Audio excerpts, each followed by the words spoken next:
दोस्तों, आप में से जिसने भी इस वीडियो को देखने के लिए क्लिक किया है वो या तो द कश्मीर फाइल्स फिल्म को देख चुका होगा या ये जानना चाहता होगा कि इस फिल्म में जिस खूंखार शख्स को दिखाया गया है आखिर वो है कौन। जिसने ये फिल्म देख भी ली होगी तब भी उसके जहन में बिट्टा कराटे को लेकर कई सवाल कौंध रहे होंगे। तो इस खबर में हम आपको बिट्टा कराटे से जुड़े तमाम सवालों के जवाब देने वाले हैं। इसके अलावा भी कोई सवाल आपके दिमाग में रह जाए तो नीचे कमेंट कर हमें जरूर बताएं। इसके साथ ही हम आपको ये भी बताएंगे कि कश्मीरी पंडितों का जो नरसंहार हुआ उस वक्त आखिर किसकी सरकार केंद्र और जम्मू कश्मीर में थी। तो चलिए फिर देर न करते हुए बिट्टा कराटे की काली कुंडली खोलते हैं। लेकिन उससे पहले आपसे कहना चाहते हैं कि अगर आपने हमारा चैनल सब्सक्राइब नहीं किया है तो जरूर कर लें। इसके साथ ही ये जानकारी आपको अच्छी लगे तो इसे लाइक जरूर करें। पुलिस की हिरासत में आने के बाद अपने गुनाहों की दास्तान को दुनिया के सामने रखने वाला ये वो खूंखार आतंकवादी है जिसके हाथ कई मासूमों के खून से रंगे हैं। इसका नाम है फारूक अहमद दार उर्फ बिट्टा कराटे। हाल ही में आई कश्मीर द फाइल फिल्म इसी के इर्द गिर्द घूमती नजर आती है।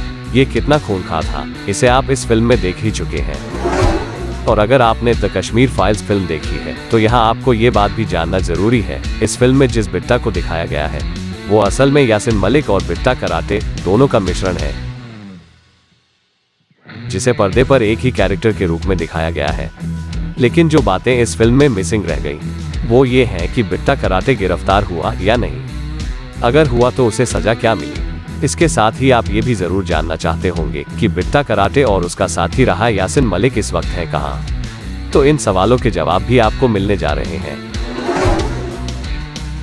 सबसे पहले आप ये जरूर जान लीजिए कि कश्मीर में बिट्टा कराटे उन मुट्ठी भर आतंकवादियों में से एक है जो कश्मीर को भारत से अलग करना चाहते हैं। इसके लिए बिट्टा कराटे ने 1989 में सीमा रेखा के पार जाकर आतंक की ट्रेनिंग पाकिस्तान से ली थी। इसके बाद उसने कश्मीर घाटी में आतंकवाद की नींव डाली। नरसंहार के वक्त JKLF का चीफ यासिन मलिक था, जिसके नाम का उपयोग इस फिल्म में नहीं किया गया, बल्कि उसके अपराधों का बिल भी इस फिल्म में उसके गुलाम रहे बिट्टा कराटे पर फाड़ दिया गया है। उसके और बिट्टा के बीच उस वक्त बेहद अच्छे रिश्ते थे। इन दोनों ने मिलकर कश्मीरी पंडितों के नरसंहार को अंजाम दिया। हालांकि इस नरसंहार के बाद दोनों को गिरफ्तार कर लिया गया था, लेकिन हमारी सरकार की नाकामी ही कहेंगे कि इनके कैमरे के सामने गुनाह कबूल करने के बावजूद भी इन्हें वो सजा नहीं मिली जो मिलनी चाहिए थी। खैर, हम यहाँ दोनों की बात नहीं करेंगे, हम बात करेंगे बिट्टा कराटे की, जिसे उतने साल सजा भी नहीं मिली जितनी उसने हत्याएं कर दी थी। दरअसल 1990 में हुए नरसंहार के करीब 16 साल बाद बिट्टा कराटे को जेल से रिहा कर दिया गया था और उस वक्त उसका जो स्वागत हुआ उनकी तस्वीरें आपके सामने हैं।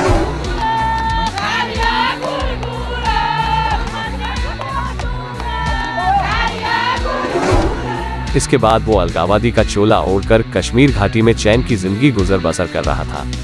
वहीं पर्दे के पीछे से वो पाकिस्तान की खुफिया ISI एजेंसी के इशारे पे हालात खराब करवाने के लिए और पत्थरबाजी करवाने के लिए मोटी रकम ऐंठ रहा था। लेकिन साल 2014 के बाद से वक्त बदला और केंद्र में जब मजबूत सरकार बनी तो इन अलगाववादियों की उल्टी गिनती शुरू हो गई, जिन्हें अब तक केंद्र और राज्य सरकारों की ओर से कई तरह की सुविधाएं मिल रही थी। उनका काला चिट्ठा पूरी कश्मीर घाटी के साथ साथ देश भर के सामने आ गया।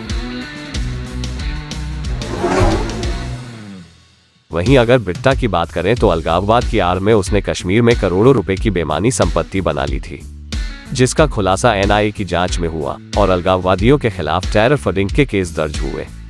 इसके बाद केंद्र सरकार ने जब धारा 370 हटाया तब यासिन और बिट्टा जैसे आतंकियों को सलाखों के पीछे डाल दिया।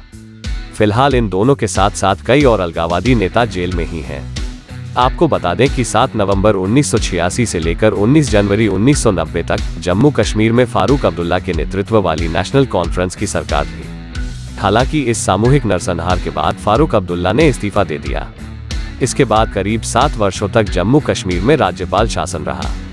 वहीं इस दौरान केंद्र में राष्ट्रीय मोर्चा की सरकार थी, जिसके प्रधानमंत्री VP सिंह थे। इस सरकार को BJP और PDP का भी समर्थन हासिल था।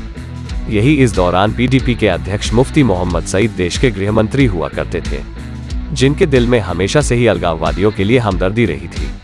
मतलब ये था कि देश की जनता भले कुछ भी चाहती हो, लेकिन केंद्र और राज्य में ऐसी सरकारें हमेशा रही हैं जिनके दिल में अपनी जमीन से भगाए गए कश्मीरी पंडित नहीं, बल्कि वे कट्टरपंथी लोग थे जो बंदूक के दम पर कश्मीर को देश से अलग करना चाहते थे। तो आपका इस विषय में क्या कहना है, कमेंट बॉक्स में कमेंट कर जरूर बताएं। साथ ही ये जानकारी पसंद आई हो तो इसे लाइक और हमारे चैनल को सब्सक्राइब करना न भूलें। धन्यवाद। मिलते हैं ऐसे किसी जानकारी से भरे वीडियो में।